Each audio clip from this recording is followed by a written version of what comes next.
Muy buenas tardes a todos los que siguen con nosotros aquí en Facts, donde estamos buscando apoyarte a ti a aprender más sobre tu fe cristiana y a cómo defenderla ante un mundo que parece que a veces nos abruma con argumentos, con cosmovisiones, con ideologías que muchas veces van en contra de lo que nosotros creemos. Y en esta entrevista vamos a estar con alguien fenomenal. Es una invitada muy especial con quien yo tengo pues un gusto de poder trabajar con ella porque es una directora de Fe Razonable en Estados Unidos.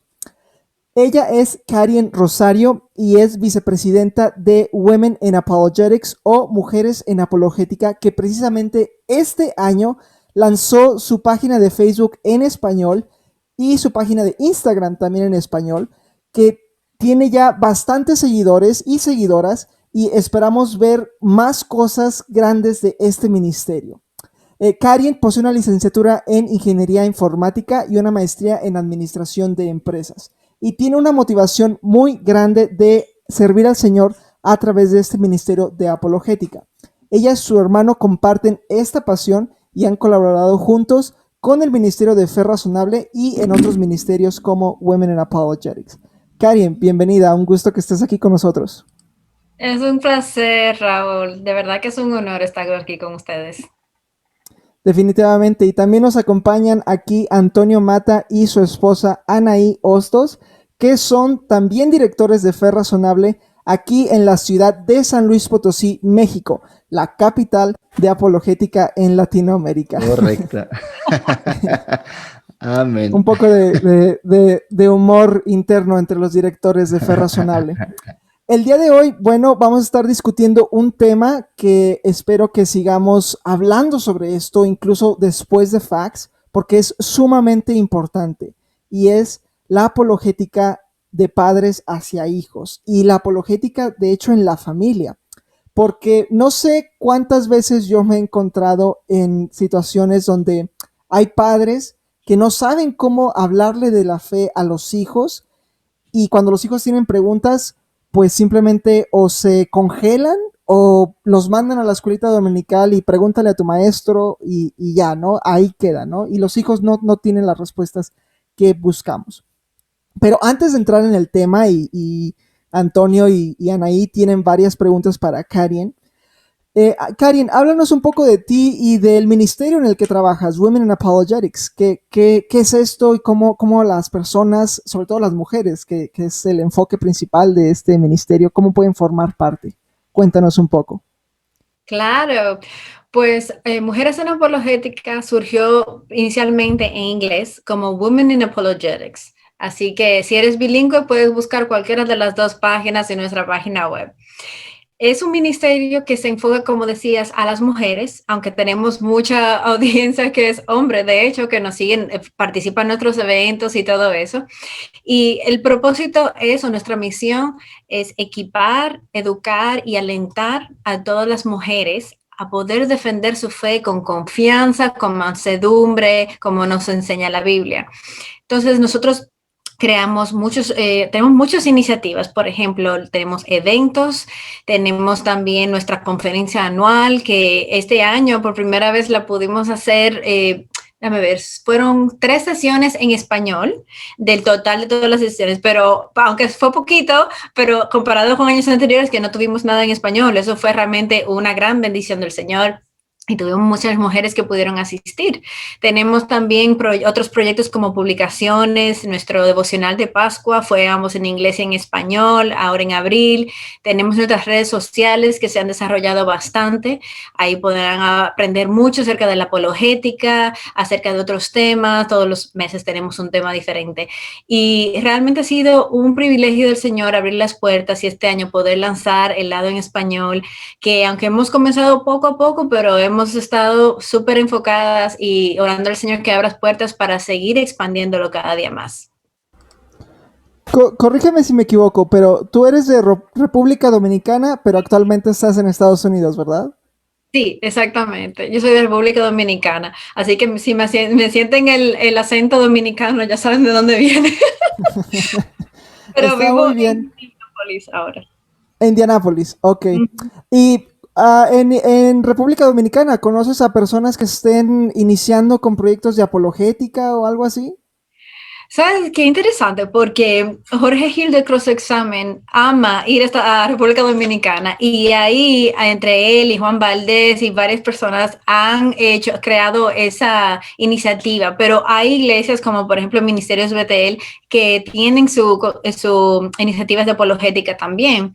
También hay otros ministerios americanos que han ido allá y han tenido conferencias, eventos y todo eso. Así que yo veo que hay un surgimiento, no estamos al nivel de San Luis Potosí, ya, yo lo entiendo, pero estamos ahí creciendo chin a chin y con la ayuda del Señor vamos, yo espero que realmente expanda eso, porque en cuanto a teología somos reconocidos, pero la apologética está comenzando.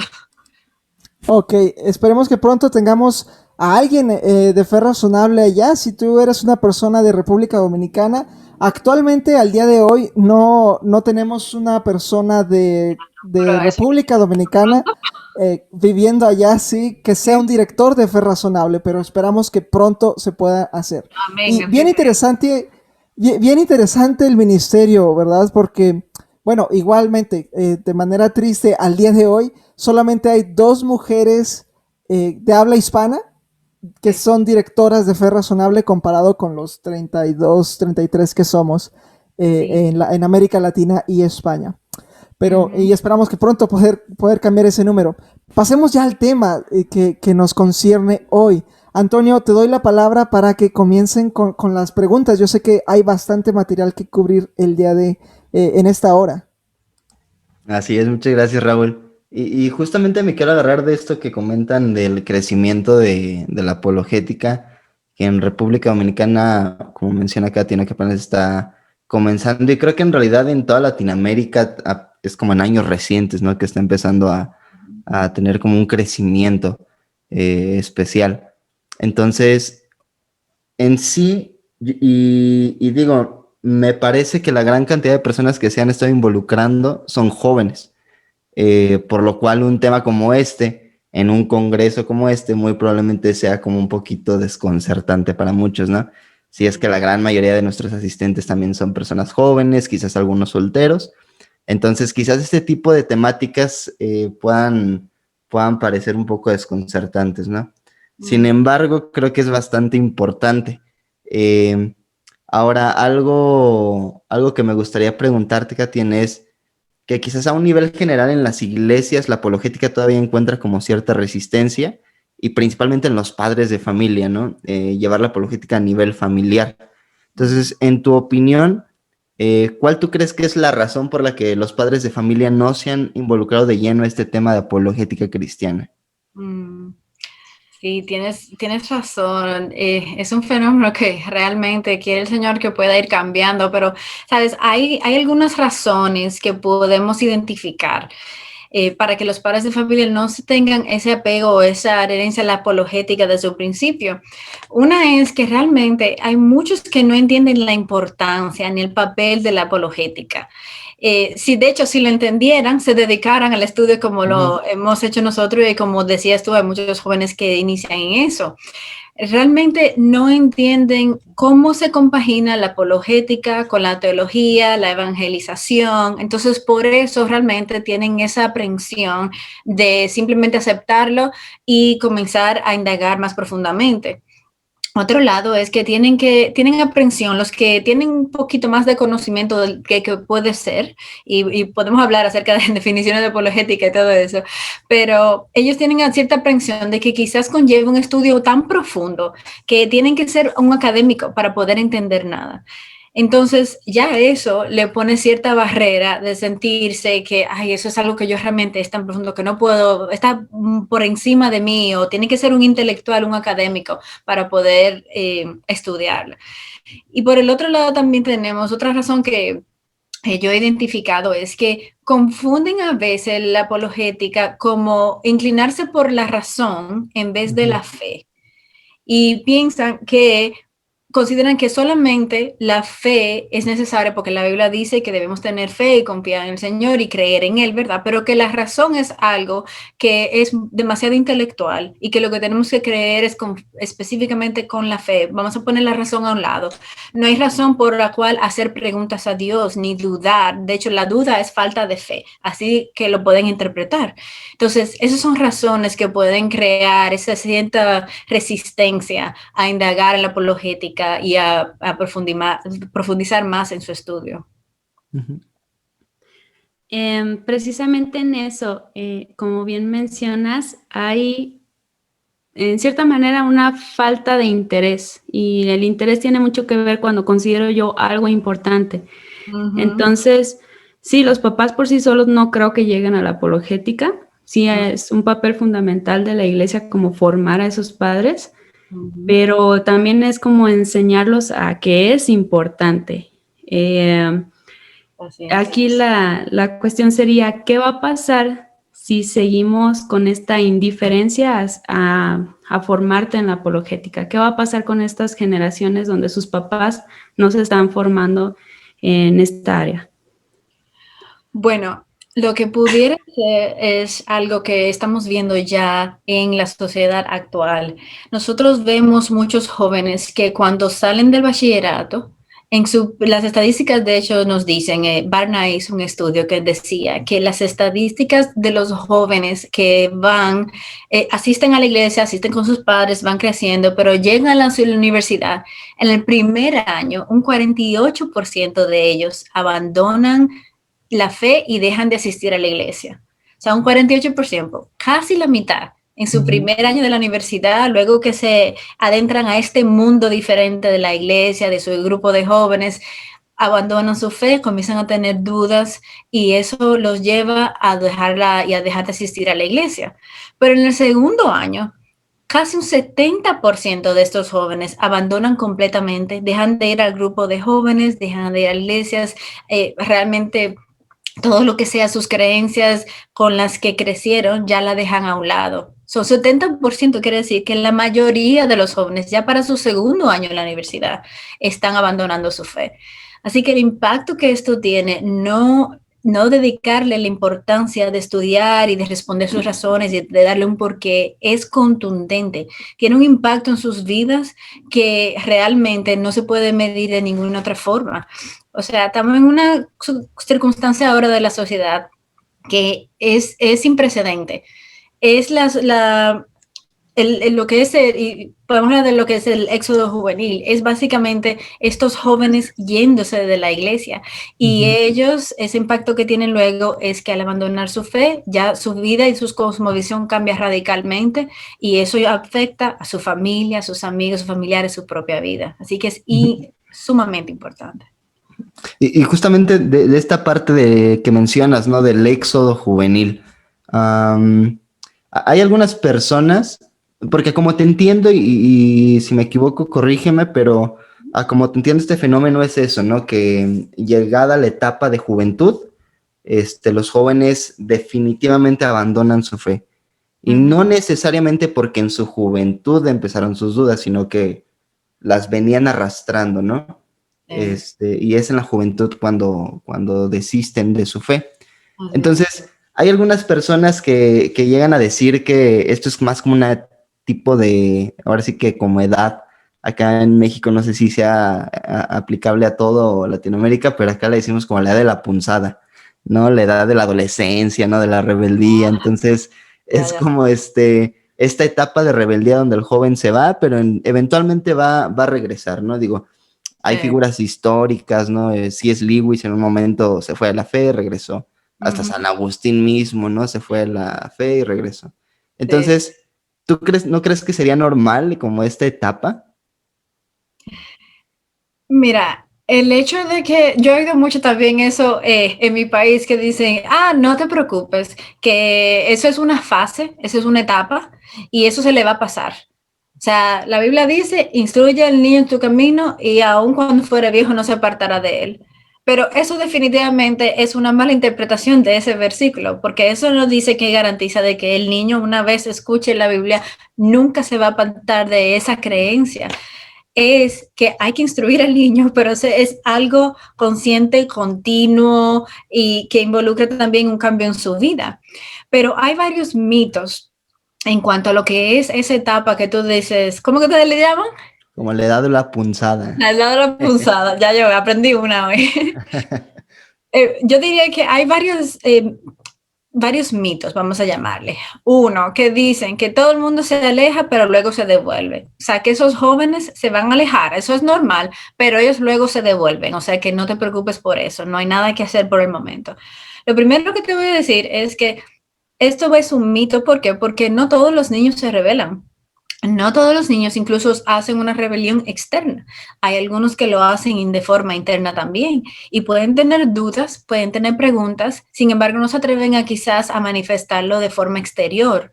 E incluso hay un estudio que se hizo preguntándole a los jóvenes de por qué abandonaban la fe y todo. Y algo muy interesante que yo encontré es el hecho de que estos jóvenes dicen antes de llegar a la universidad que muchas veces abandonaron su fe en la primaria y la secundaria. Incluso aproximadamente un 40% decía eso en las respuestas. Y algunos incluso dijeron que desde los 10 años ellos dejaron su fe al lado porque no creían, porque no entendían, había algo que no cuadraba. Entonces, el hecho de que un niño no se rebele y por eso, o sea, que se rebele y que diga que no, luego vuelven, eso no tiene ninguna base. Pero por otro lado, tampoco debemos estar a la expectativa de que eso es normal. No podemos decir que eso es inevitable. Hay muchos, de hecho, hay mucho que nosotros podemos hacer, incluso antes de llegar a ese punto. No tenemos que esperar que esos niños lleguen a ese punto. Y por otro lado también, las estadísticas del éxodo juvenil, de cuántos jóvenes se van de la iglesia, cómo cambia a través del tiempo, puede ser que las circunstancias de hoy y la criteria de hoy no sea la misma que dentro de 10 años. Entonces tampoco nos podemos llevar de eso. Por otro lado, hay algunas personas que piensan, si mis hijos asisten por ejemplo, al grupo de jóvenes y todo eso, entonces, o a la iglesia, ellos van a estar bien. No, el problema con eso está en que no hay ninguna garantía, porque también, ¿qué están escuchando allá? Están escuchando acerca de las historias de la Biblia, de Jonás y todo eso, pero sin embargo le están respondiendo sus preguntas. Están ellos teniendo ese tipo de discusiones. Así que realmente el descansar en eso, de que eso es normal y es una fase, es la forma más errada de uno darse cuenta de cómo poder ayudar a sus hijos a mantenerse en esa visión y creyendo en las escrituras y en Dios a través de toda su niñez, adolescencia, eventualmente adultez. Tenía una duda que quería hacer. Se mencionó el término del éxodo juvenil. ¿Hay alguna estadística o alguna referencia de hacia dónde van? Porque digo, salen de la iglesia, pero van hacia el ateísmo, van hacia el relativismo, van hacia alguna forma de New Age o espiritualidad.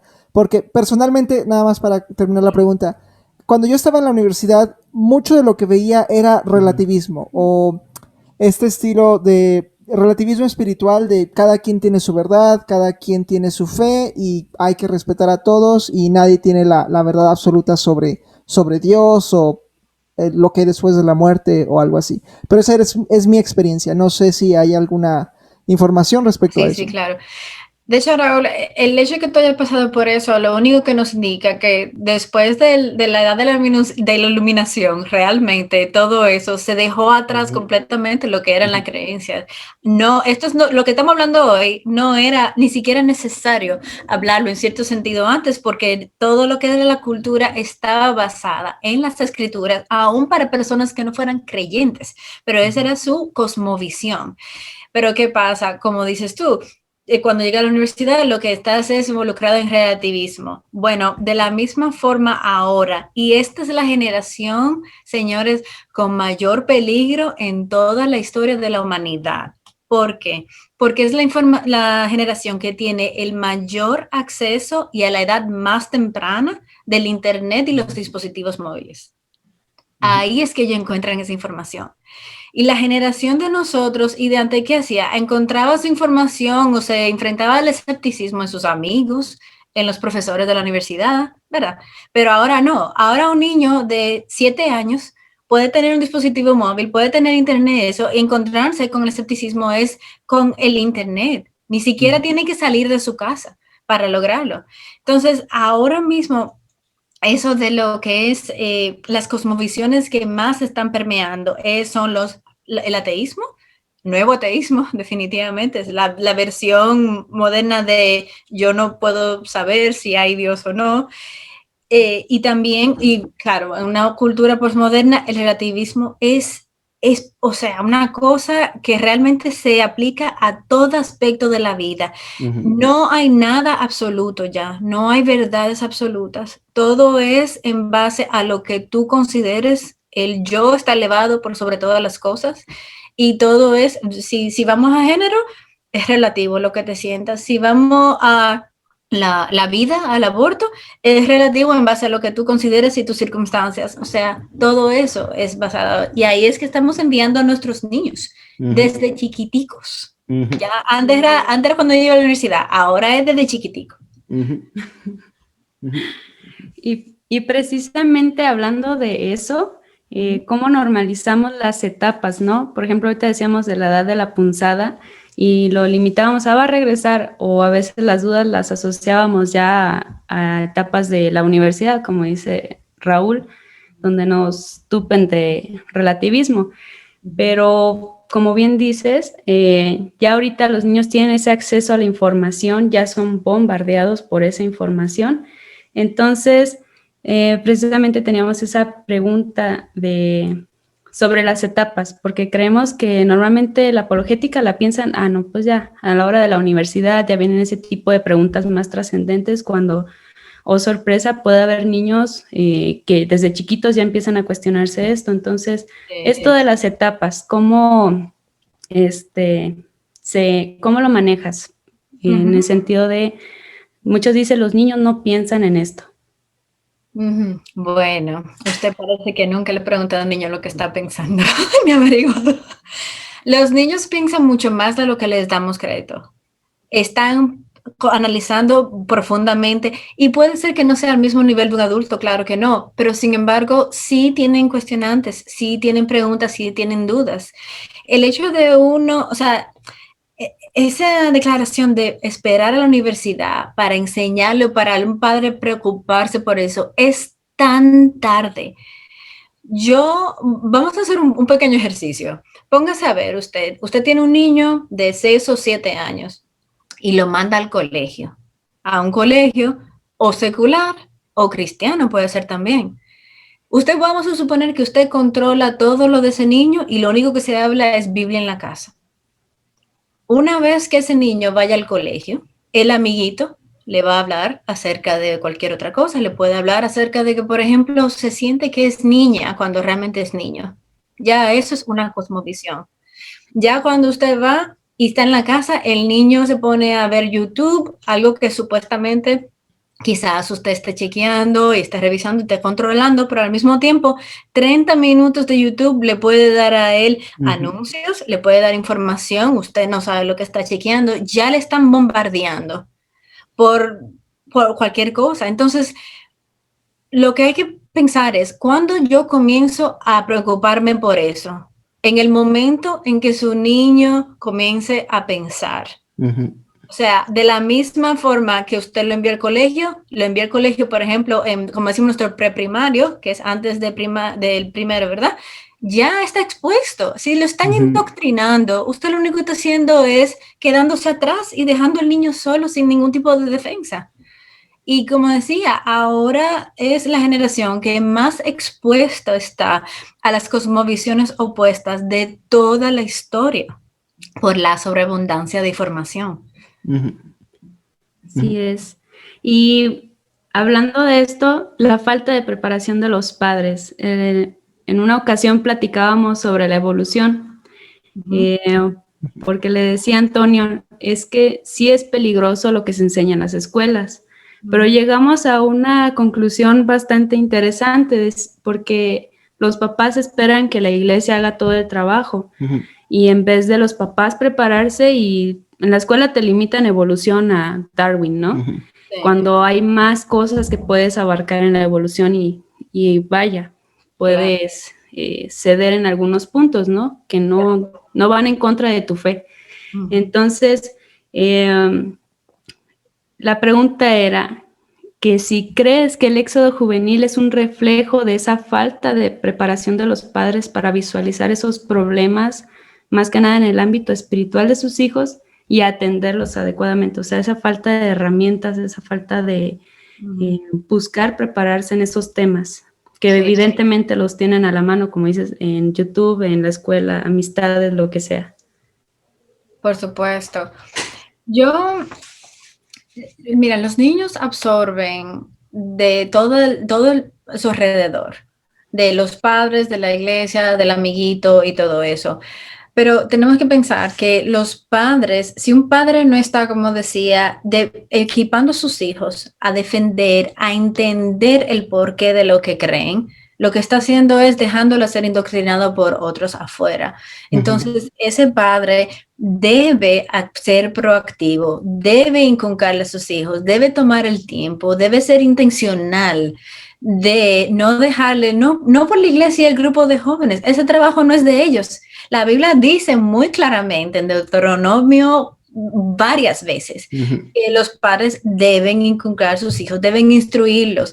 Y hay algo que a mí me llama mucho la atención, es que dice que debe instruirlo cuando sale de su casa, cuando se levanta, cuando va por el camino, cuando sale de su casa, cuando entra, cuando se acuesta. Si usted se pone a pensar, ahí no cabe un momento en que no esté con el niño y no esté haciendo otra cosa. No hay tiempo. Es todo el tiempo, hay que instruirle, inculcarle. Esa es la responsabilidad que nos ha dado Dios como un mandamiento, no una sugerencia. Entonces, hay que hacerlo. Qué bueno que esté yendo a un colegio cristiano, qué bueno que esté yendo a la iglesia, a su grupo de jóvenes, pero la responsabilidad no es de ellos, la responsabilidad es del padre. Incluso es importantísimo que el padre también vaya al colegio, vaya al grupo, al líder del grupo y le pregunte qué están enseñando, qué tú piensas de acerca de esto. Eso suena como medio extraño, vamos a hablar más, explícame eso y no simplemente soltarlo. Porque vamos a suponer que el líder del grupo de jóvenes ahora sea un cristiano progresista. ¿Le está enseñando ahora el cristianismo progresista? ¿Cómo usted lo sabe si usted nunca le preguntó?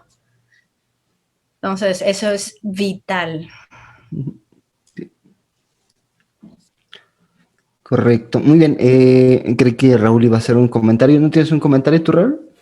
Sí, quería hacer un comentario que ahorita vi esta frase en Facebook, creo que vale la pena tal vez conversarla o tal vez mencionarla, que es, ¿cómo esperamos que nuestros hijos que van, no sé, la cantidad de horas, ¿no? 40 horas a la semana a la escuela, ¿no? Donde conviven con personas que no comparten nuestra fe, con sus amigos, como se mencionaba, con sus profesores, y van 1 hora, 40 minutos, a lo mucho 2 horas a la escuela dominical a la semana, y se espera que con eso sea suficiente para contrastar, para afianzar su fe, ¿no? Creo que el nivel de educación que se tiene en las iglesias y que los padres le han dado a los hijos, creo que es mínimo comparado con la educación que reciben. Y no solo en las escuelas. A mí me gusta mucho ver series. Yo soy muy fanático de las series.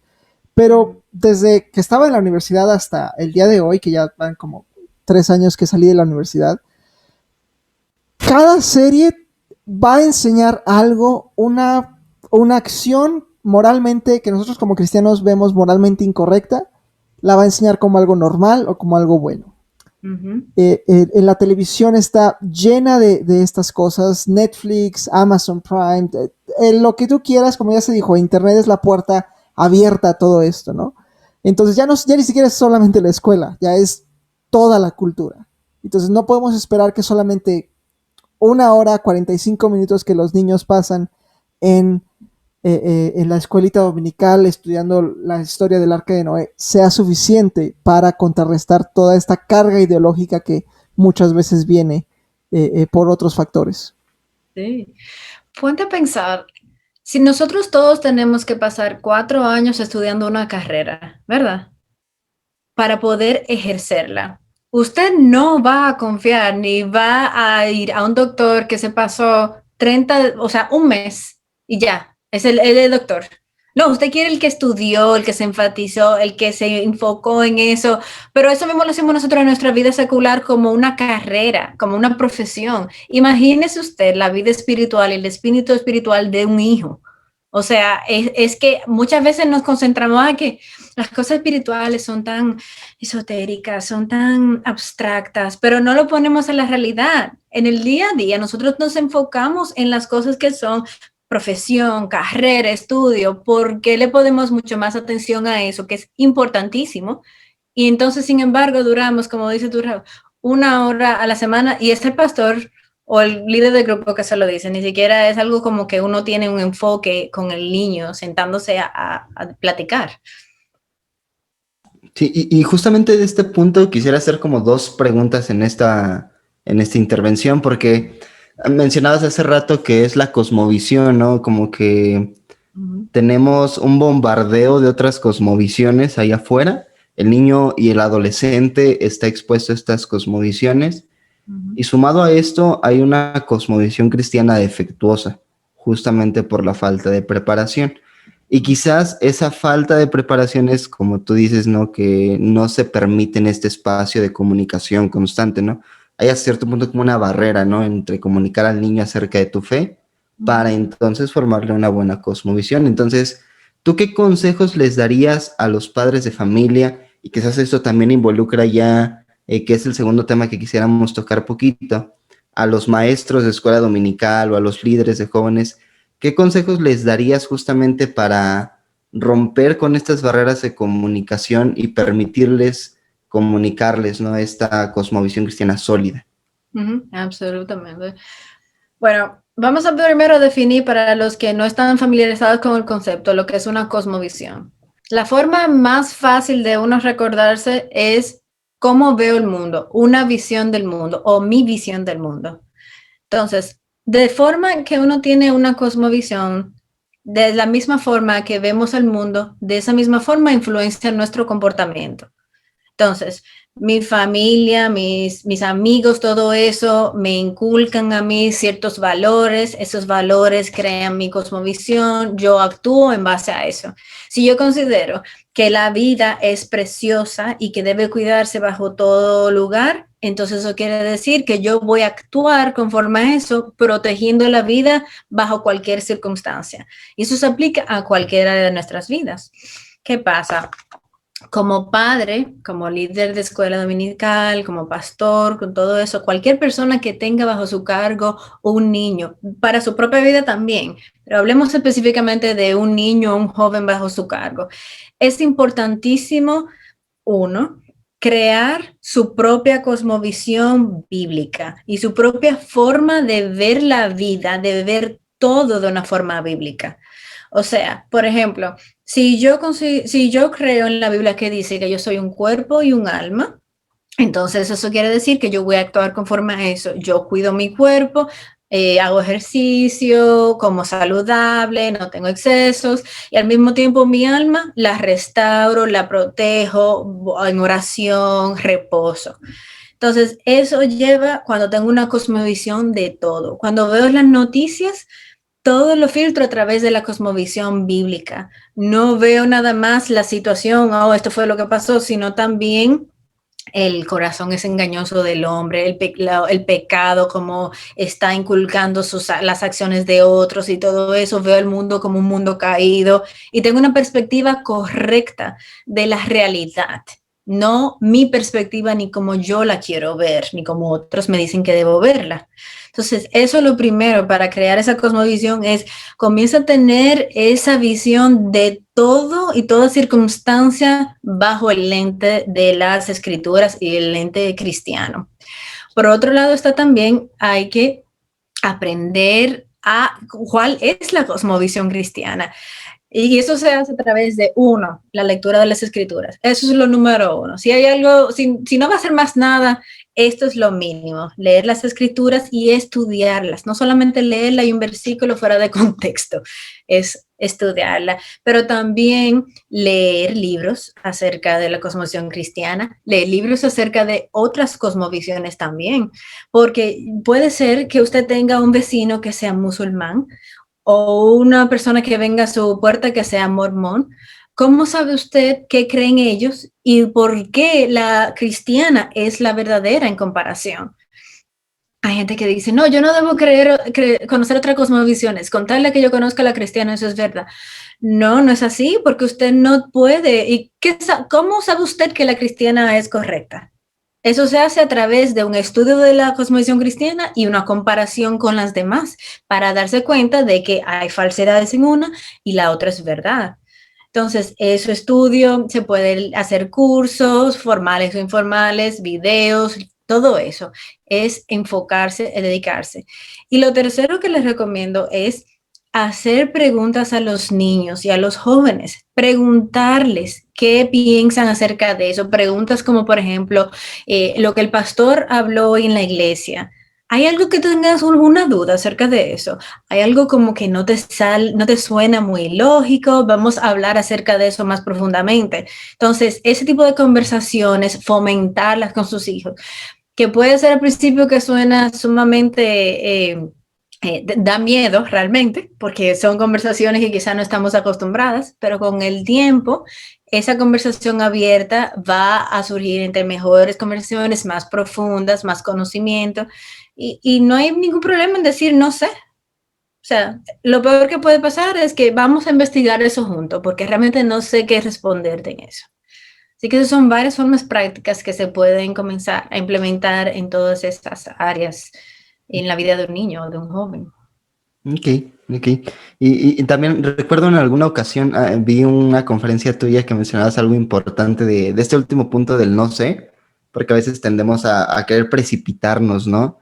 Sí. Y uno dar la respuesta luego, y ese proceso ok, no sé, vamos a investigar juntos, como que proyecta humildad, y no Así. como, pues sí, una humildad genuina, ¿no? Y un decir, pues es seguro decir no sé.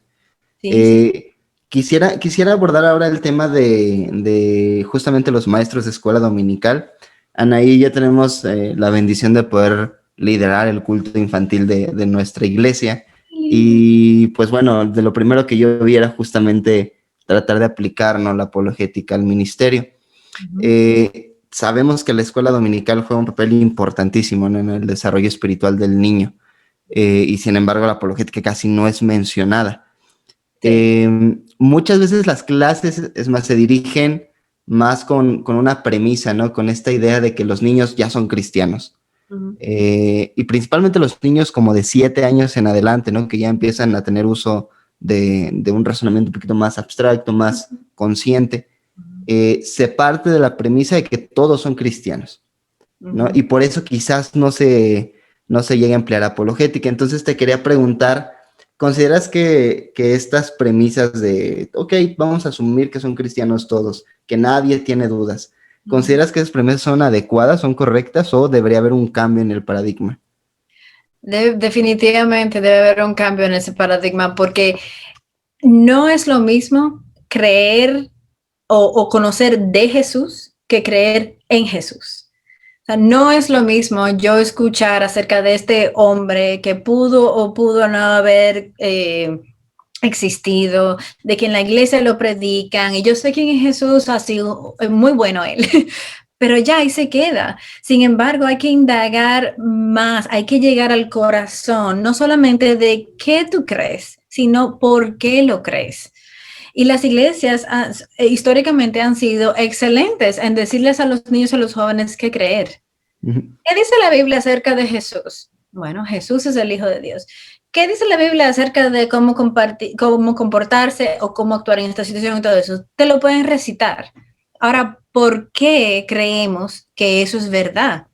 ¿Por qué creemos que la Biblia, lo que dice Jesús, es fidedigno y que puedo confiar en eso. Esa es la parte que falta. Entonces, no podemos venir a asumir el corazón de ningún niño, de ningún joven que viene a la escuela dominical y decir, son todos creyentes, lo que tenemos que enseñarles es simplemente lo que dice la Biblia y ya. No, porque estamos dejando sus dudas, sus preguntas y son normales. Eso no podemos tampoco rechazar porque un niño venga con una duda ni decirle, no, es que tú no tienes suficiente fe. Todo es por fe, tienes que creerlo y porque la Biblia lo dice, porque lo dice. Miren, le voy a dar un ejemplo de mi vida propia. Cuando yo era joven, adolescente, mi grupo de la iglesia, el grupo de jóvenes, iba a evangelizar a las casas alrededor de la comunidad. ¿Qué pasa? Yo iba con el grupo porque no tenía mucha más opción, pero yo no era de la que estaba tocando puertas, yo me quedaba muy atrás y no hablaba con nadie. ¿Por qué? Porque yo soy una persona muy racional y lógica y para mí, si alguien me viene a mí con el cristianismo y el evangelio, yo voy a tener preguntas, pero yo sabía que yo no sabía responderlas si alguien venía donde mí. Entonces, por temor, me quedaba atrás y no hablaba mucho. Pero ¿qué pasa? Cuando yo conocí la apologética, yo comencé a entender no solamente qué yo debo creer, porque yo tenía mucha teología en la cabeza, pero sin embargo me enseñó el por qué yo puedo confiar en que esto es verdadero, en que esto es verdad, en que realmente pasó, en que el milagro de la resurrección pasó, por ejemplo. No fue una historia bonita. Entonces, ahí fue que yo realmente encontré la confianza de vender mi fe. Y ya como tú conoces, hay una frase en inglés que a mí me encanta. Se la digo en inglés y luego en español. What you know, you can't unknow. Cuando tú conoces algo y ya conociste algo por primera vez, ya tú no lo puedes borrar ese conocimiento. Ya tú no puedes echar para atrás. Ya tú sabes. Entonces, esa confianza de saber que la Biblia es verdad, es confiable, pero que hay evidencias, argumentos racionales que lo soportan, es algo que transformó mi vida. Y esa es la misma forma. No queremos dejar a los niños simplemente con teoría de cabeza, sino entender también que ellos tienen confianza y pueden creer en Dios porque realmente Él es verdadero. Y sí, porque precisamente los niños en la escuela dominical te preguntan cosas bien interesantes. En una ocasión un niño estaba viendo la resurrección de Jesús y dice, maestra, si Dios es todopoderoso y soberano, ¿por qué no rescató a Jesús? Y los maestros así, caray. Sí. Y si te topas con muchos niños con esa clase de preguntas, o sea, que van a todo. Y yo creo que, como bien dijimos ya, al estar expuestos a tanta información, ya es claro que ya tienen esas inquietudes, ya están más maduros, por así decirlo. Y platicábamos al hacer las preguntas y nosotros llegamos a una conclusión, pero queremos saber, ¿qué impacto tendría un niño o un joven bien fundamentado en su cosmovisión cristiana en los diferentes contextos seculares en los que desenvuelve? ¿Qué impacto tendría eso? Que el niño le responda al maestro, no, pues es que yo creo esto, o sea, tener las herramientas para platicarlo. ¿Qué impacto crearía? Y sería, creemos, hasta como un evangelismo para las personas, ¿no? O sea, claro, por supuesto. Sembrar la duda, por lo menos. ¿Qué opinas? Si nosotros nos ponemos a pensar en el ejemplo de los discípulos que fueron martirizados por Jesús, y nos ponemos a pensar, óyeme, pero ¿estaré yo dispuesto a ser martirizada a que me maten por mi fe? Entonces, ¿qué los motivó a ellos? Ellos vivieron, andaron con Jesús, ellos lo vieron morir, ellos lo vieron resucitar, ellos estaban 100% confiados de que no solamente todo eso realmente sucedió, sino que Jesús era el Hijo de Dios. Cuando tú conoces eso, no puedes echar para atrás. No puedes ahora cambiar de opinión y librarte de eso, porque tú sabes lo que es verdad. Un niño, un joven que sepa eso, que sepa su fe, no importa, y que esté sólido en ella, no importa lo que venga, no importa lo que otros quieran ponerle duda, no importa las preguntas que pueda incluso tener, porque no tenemos todas las respuestas, ni las vamos a tener hasta el cielo, claro, pero sin embargo, la confianza en que tu razón, tu intelecto, tu mente, tu alma está confiado y asentado en una verdad, no cambia. Y ese niño y ese joven pueden tener un impacto increíble en su sociedad. Puede impactar a su familia. Los creyentes que pueden tener dudas y los que no son creyentes en su familia, porque puede presentar argumentos racionales, evidencias, puede contrarrestar esos argumentos que pueden tener ellos en contra del cristianismo. Pero también en la universidad. Y quizás el profesor tendrá más poder momentáneamente por el hecho de que te puede, ¿sabe? Puede enfrentarse a ti, te puede dar una mala nota y todo eso, pero sin embargo, él no sabe que a quién está evangelizando alrededor que está escuchando. También está en sus amigos, de la misma forma. El trabajo, cuando comienza en el trabajo, puede tener también un impacto en la persona alrededor. Entonces, si eso es un joven que tiene un impacto de 7 o 8 conexiones y más para allá, imagínese usted todos los jóvenes que le acompañan a él y que pueden ser extendiendo. Y los padres en una iglesia, si están todos involucrados en discipular y enseñarle a sus hijos teología y apologética en una iglesia, imagínese usted el crecimiento exponencial que puede tener eso. De hecho, crecimiento exponencial lo vimos en la iglesia antigua. Por eso mismo, porque ellos mismos comunicaban a los otros, ese también lo creía, ese expandía y fue una cosa, un crecimiento rapidísimo. Entonces, claro, ese avivamiento solamente lo puede traer el Señor, pero sin embargo, sin un conocimiento de la fe, no va a comenzar nunca, porque no hay dónde coger y todo es en base a algo tan superficial que tan pronto venga el primer movimiento a cualquier ideología que tenga el más mínimo sentido o la lógica, por ejemplo, la evolución. O sea, si usted se pone a pensar, o sea, tiene sus complicaciones, pero pudiera ser que más o menos como que tiene ciertas lógicas que se pueden utilizar. Bueno, pero hay personas, hay jóvenes que entran a la universidad, se entran en el área de las ciencias y dicen, a mí nunca nadie me dijo que había otra opción, pero yo tengo que darle aunque sea el beneficio de la duda, así comienza. Y por ahí entonces se va y llega el punto que dice, es que la Biblia tiene demasiadas cosas que no podemos creer, entonces tiene que ser la evolución es correcta, o tiene que ser el naturalismo es correcto, o todo eso. Y así es que comienza con pequeñas cosas. Y algo que mencionaste tú anteriormente es lo de los 7 años, cuando los niños comienzan ya como a pensar más profundamente. Una cosmovisión está comprobado de que se comienza a formar a los 7 años, ya el niño tiene cierta cosmovisión formada, porque vino de sus padres y sus familiares más cercanos, a los 7 años. Entonces, imagínense, por eso que podemos entender que un niño ya a los 10, ya como que no está creyendo mucho, si piensa el niño mucho, como que más o menos eso no suena mucho, suena Santa Claus, ¿no?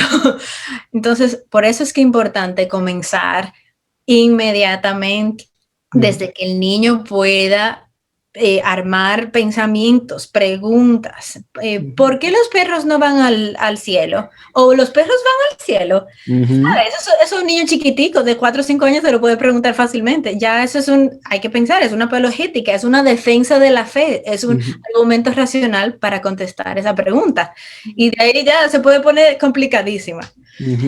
Correcto, sí. Y muchísimas gracias, Katin, porque sí creo que es de mucha bendición, no solamente a los padres, que creo que es un llamado muy certero respecto a los padres de meterse en la apologética y enseñar, sino también, como tú lo dices, los jóvenes mismos, que creo que, repito, quizás muchos de los que ingresen a ese congreso sean jóvenes, ya sea solteros o parejas casadas jóvenes sin hijos, pero que entendiendo la gran influencia que las próximas generaciones pueden ejercer, entendiendo esto y entendiendo que todo esto es para el avance del reino de Dios, nos involucra a todos de lleno. No nos podemos hacer de lado aquí, a todos nos involucra el estar preparándonos para preparar a la próxima generación. Así mismo. Como dice Primera de Pedro, hay que estar preparados para presentar defensa. Y sobre todo Sí. algo que se me quedó mucho de esta plática es, no hay terreno neutral aquí, o sea, o estamos defendiéndonos o nos van a meter gol, ahora sí. Sí, Ana, y Sí, sí eso fue algo. es exactamente así. Tienes razón. Tú tienes que escoger un lado de otro. No se puede quedar pasivo. Porque el mundo no se está quedando pasivo. El mundo está indoctrinando a nuestros hijos. Si no quedamos pasivos, lo único que hace es que lo estás arrastrando y dejándolo ir más rápido de un solo lado. Entonces, pues muchas gracias, fue muy edificante. Ay, un placer. De verdad que sí. Sí, una excelente conversación. Antes de terminar, Karin, una última pregunta de mi parte. Este libro, Tácticas, de verdad, yo lo leí hasta que estaba hasta después de la universidad, de hecho, y me arrepiento tanto porque Tácticas me hubiera servido bastante en la universidad y en la preparatoria para poder responder a preguntas y a ese tipo de interacciones con los profesores. Si yo lo hubiera leído, me hubiera salvado de bastantes cosas ahí, de discusiones un poco incómodas con algunos profesores. Tácticas de Greg Koukl para los que nos están viendo. Pero, Karin, ¿tú qué otros...? Perdona que te interrumpa, recuerda Sí, tu pregunta, dale. pero te voy a hacer una historia bien cortica de tácticas para que vean que estos libros no son para adultos nada más. No piense que su hijo o su adolescente no puede leer esto. Hay una joven que nos escribió hace un tiempo atrás de que ella se estaba graduando del bachillerato, está en cuarto bachillerato, y ella quería hacer un evento. Su proyecto de cuarto bachillerato era armar un pequeño evento para jóvenes. Bueno, pues ella leyó Tácticas. ¿Por qué? Porque su líder del grupo de jóvenes cogió al grupo y leyó el libro con ellos capítulo a capítulo y los guió y les explicó todo. Entonces, eso es algo que se pueden hacer con cualquier joven. Hay que exigir más intelectualmente de ellos de lo que nosotros a veces hacemos. Sí, definitivamente. Y eso es un gran libro. Mi amigo Chris Dupont me comenta que lo lee al menos una vez al año Anual, para, sí. sí, para mantener el material fresco. Pero mi pregunta hacia ti era, ¿qué otros materiales recomiendas, tanto para padres, para la enseñanza, y para jóvenes o niños? Porque, bueno, yo espero, y es mi oración, espero que muchos compartan esta oración, que pronto podamos ver más material para niños y para adolescentes de apologética en español, porque ahorita tenemos... están los libros de William Lane Craig y ya se están traduciendo al español. Y tenemos otros, ¿no? El caso de Cristo, el caso del creador de Lee Strobel. Pero específicamente para niños menores de 13, 12, 10 años, hay muy poco que yo haya visto en inglés y mucho menos en español. Pero no sé, a lo mejor tú tienes más información al respecto, o a lo mejor Women in Apologetics está trabajando al respecto. Bueno, de hecho, sí, nosotros estamos trabajando con algunas casas editoras para que traduzcan ciertos libros específicamente para padres, para apologética para padres. Tenemos 3 en línea, pero sabes que eso toma tiempo y todo eso, así que quiere el Señor que no abras puerta y que pueda ser más rápido. Pero te voy a ser sincera, igual como dices tú, en español realmente libros de apologética que sean específicamente para padres o para niños, no hay muchos. La mayoría hay en inglés. Así que los libros en el español, como decías, los libros del Dr. Craig son muy buenos para eso. Pero sin embargo, hay más libros en teología en español que apologética. Y de verdad que yo he estado buscando también, porque no, lamentablemente no hay tantos. Ahora, en cuanto a lo que es para los padres, si usted nunca ha inculcado en la apologética y nunca realmente se ha dispuesto a eso y lo quiere hacer, entonces comenzar desde cero es fenomenal. El libro del El caso de Cristo es definitivamente un buen libro, es fácil de entender, le va a introducir al tema. Está también el libro de Greg Koukl, se llama La verdadera historia, que es un libro que le lleva desde el principio de la creación hasta el final, todo eso, todo lo que es la historia del evangelio, pero de una perspectiva apologética con razones. Está también No tengo suficiente fe para ser ateo. Eso también abarca muchísimas áreas. Y usted no necesita un libro necesariamente que le enseñe cómo hacer apologética con su hijo. Usted debe comenzar a aprender apologética porque esas son las preguntas que el niño le va a traer. Entonces hay que estar preparado siempre para poder responder. Si usted habla inglés, entonces ahí le puedo recomendar varios. Está Natasha Crane, ha escrito varios libros que se llaman Manteniendo a sus niños del lado de Dios, en inglés, Keeping Your Kids on God's Side, y ella tiene 2 libros más, uno acerca de Dios y uno acerca de Jesús, que va más a fondo. Mama Bear Apologetics es un libro excelente y que le va a hablar de cómo lidiar con las diferentes ideologías que encontramos en la cultura hoy y cómo ir a sus hijos y explicárselas todas. Así que eso les va a ayudar.